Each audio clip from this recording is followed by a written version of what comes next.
صدقا لما بشوف الفيديوهات اللي صارت بحرف بنمرة ولا برصافة بو بيصيبني حالة من السكوت، من الجمود. ما بعرف كيف بدي أعبر، ما بعرف كيف ممكن أحكي عن هذا الشيء الوحيد اللي بصير إنه أنا بسكت وببعد. ما بعرف أحكي أبدا.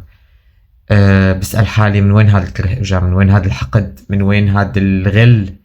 كيف ممكن أنا أقتل طفل بريء رايح يجيب فلافل لافف بنطلونه بخيط من الفقر؟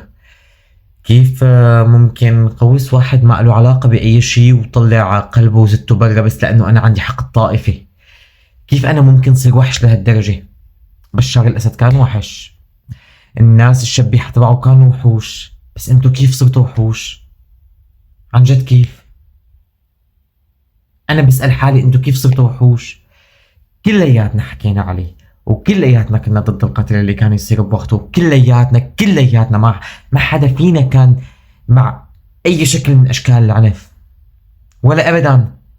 بس انه نحن نصنع من حالة جديدة نفس الحالة، نفس القتل ونفس الذبح ونفس الكره ونفس الاجرام. كيف ممكن يصير هيك؟ شو الحل لما يكون عندنا هي الاشكال؟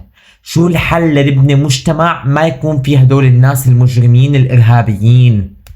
هدول ارهاب، ما بدي اضحك على حالي، هدول قمة الارهاب، ويلي بدعمهم ارهابي، ويلي بشد على ايدهم ارهابي، واذا في حدا من الدولة معاهم كمان هو ارهابي. ارهاب. واذا كان في دولة سابقة بتعمل هذا العمل فهي دولة ارهابية كمان، مشان ما حدا يطلع بيحكي انه ما كنتوا تحكوا. وعلى فكرة هذا الحكي مو جديد، من 14 سنة انا بحكي. بس الشيء اللي بيصدم انه كيف تحول الانسان يلي كان ضد ظالم لظالم. كيف تحول الانسان اللي كان يدافع عن المستضعفين من المجرمين والقاتلين، كيف صار ظالم وصار قاتل مثلهم؟ بس هذا هو السؤال، ما عندي شيء تاني يزيد.